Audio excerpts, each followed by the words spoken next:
Thank you very much. Thank you very much. You know, as I listened to Mayor Giuliani talk, and he talked about how Congress must be listened to, we're here in Arizona, which is a very heavily Republican state. I say that as someone who is a Republican herself. But I think it's very important to recognize that this movement, this pushback against what the president is trying to do with Iran, has bipartisan support in the United States Congress.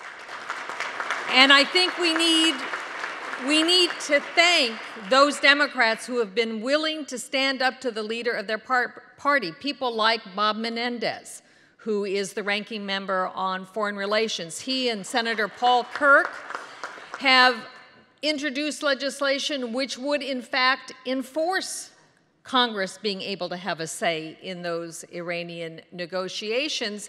And interestingly, if you count the number of Democrats as well as Republican co-sponsors of legislation to give that voice, they're only one short of being veto-proof.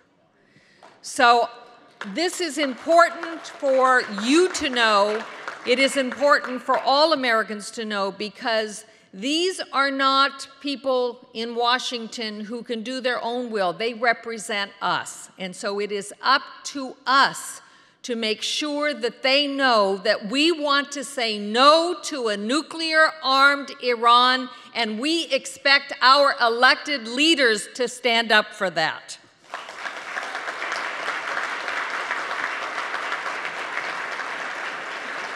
Now, we've heard from two very important national leaders in General Shelton and in Mayor Giuliani, but this is also an issue that is very important here in the state of Arizona, and we're going to hear from a number of people from the state of Arizona. But first and foremost, I think it's important to hear a very powerful voice. I think really the most powerful voice in the United States Senate when it comes to foreign affairs and foreign relations. And that is the chairman of the Armed Services Committee, Senator John McCain, who would very much have liked to have been here today, but he was not able to make it back in time to be here in person. But he has sent a videotaped message, and we're going to listen to that now. Hi, I'm John McCain. I wish I could be with the great Iranian-American community of Arizona as you discuss some of the most pressing challenges around the globe today and hear from exceptional leaders such as General Hugh Shelton, Linda Chavez, and my dear friend Mayor Rudy Giuliani. Indeed, we are facing a diverse and complex range of security challenges around the world. Iran is on the march in Syria, Iraq, Yemen, and elsewhere across the Middle East. ISIS continues to expand its influence and control of territory, and Islamic extremists are launching a new wave of attacks against Western ideals of freedom and democracy. Faced with this disturbing reality, America cannot retreat, but must lead with a coherent strategy to fight the threats we see today. We must also lead an international effort to support the human rights of the Iranian people and to put that effort at the center of our policy toward Iran. It has never been more important to stand up for the universal values we hold dear and champion the cause of all who seek to secure those values for themselves. Again, I thank you for leading these very important discussions, and I look forward to seeing you all again very soon in the great state of Arizona. Thank you.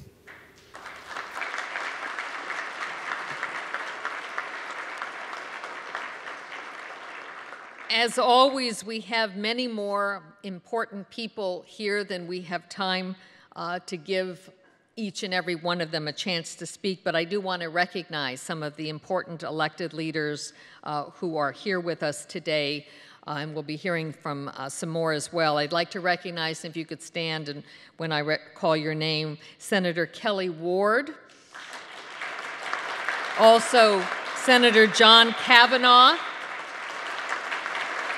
Representative Jay Lawrence, Representative Doug Coleman, and Representative Mark Fitcham, and also the mayor of Scottsdale, Arizona, who is also with us today as well, Jim Lane. So I want to thank all of you for being here, and if there's anybody who didn't get recognized, my apologies. I can't see out there because the lights are very bright up here, so Senator Pierce, thank you so much. Thank you. Very good. Thank you so much, and thank you for that. Senator Bartow is here too. Very good. Thank you. It's really quite impressive. I mean, there is such a wonderful showing, not just of the Iranian American community here in Arizona, but also those supporters, but most importantly, those of you who are elected representatives. We thank you so much for being with us. Well, we've heard from United States Senator John McCain. I'd like to now introduce United States Congressman Paul Gosar. He is from Prescott, Arizona. He represents Arizona's 4th Congressional District, and he is also a healthcare provider. He is on the House Government Reform Committee and also the Natural Resources Committee. Welcome, Paul Gosar.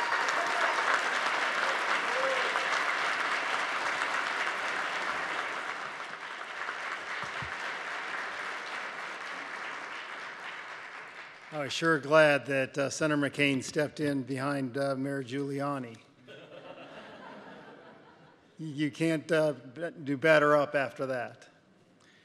I'm going to keep my remarks very concise because I think we've heard the points. But what I'm going to talk about today is an action plan.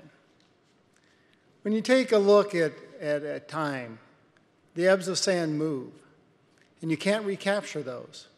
And we saw one of those moments this week with losing one of our own in Prescott, Arizona, Caleb Mueller. The innocence. Somebody that went to change the suffering. So it's here. It's on our doorstep. And it's going to get larger. And one of the things that I want to highlight is in front of the Senate Armed Services and Foreign Affairs, a number of our foreign dignitaries from the past gathered to talk about this problem. And that same problem is this president. He feigns to talk about what is here, what is knocking on our door. Every which way, workplace violence, random acts of violence. It's got to stop. But it's got to meet a crescendo. And I hope that after what you see here, you're going to light a fire under Congress. You need to light a fire under Congress, both the House and Senate, because time is ticking. But I think there's some really poignant terms that we need to hear. There's a great voice of Henry Kissinger, who probably knows more about nuclear arming, disarmament than maybe anybody. And I want to quote him. Nuclear talks with Iran began as an international effort to deny Iran the capability to develop a military nuclear option. They are now essentially a bilateral negotiation over the scope of that capability through an agreement that sets a hypothetical limit of 1 year on an assumed breakout. The impact of this approach will be to move from preventing proliferation to managing it. Let me repeat. The impact of this approach will be to move from preventing proliferation to managing it. How do you do that? Iran has been a consummate poker player with America. Got to stand for something or fall for everything. That's all we do. And we have a president that's just begging to give everything away just to get a deal. And that's his Secretary of State, too. That's why we have to have you on an action plan, to call your senators, call your House of Representatives. Go out and see them talk. Tell them it's got to stop. Any deal has got to have oversight by Congress. It has to be torn apart.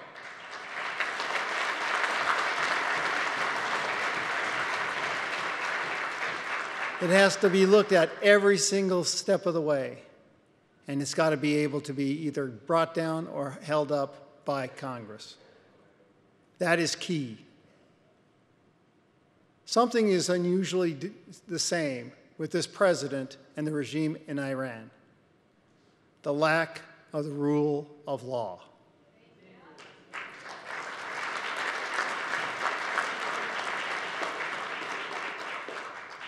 I wish I had a better scenario with this president, but think about it.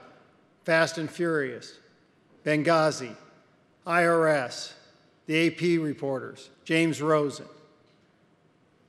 I'll keep taking my shoes and socks off to show you how sore my feet are from plugging the dikes of all the holes in the dam. It goes on and on and on. This president has said that he is going to fundamentally reform this country. He's doing it. And when I look at the faces on that board, the Mujahideen, I see you, I see us as Americans. Are we sheep? I'm not. I hope you're not. It's time to call Congress, call the Senate, call the House members. Go out and make an appointment to see them. Make sure that this deal is not a bad deal and that we actually have Congress overseeing it. Let's ramp it up. Sanctions. When you go to play a game, you put sanctions on the table. You don't play from a weak hand, you play from a strong hand. With the price of oil, you have an opportunity. Strategy. The general knows all about strategy. It's an opportunity. And so I'll end by summing it up. On one side in the Iranian Empire, we have a non-compliant, evasive, manipulative regime that has followed neither nor accord inspections. The rule of law has evaded us every step of the way. On the American side, we have an administration that doesn't fully recognize nor properly identify what we face today in the real threat. He prefers a pen and a telephone over enforcing the rule of law and removes sanctions from the bargaining table. We must continue to demand accountability from our leaders. But make no mistake, time is not our friend in this issue. And so we sit at that razor's edge. Thank you.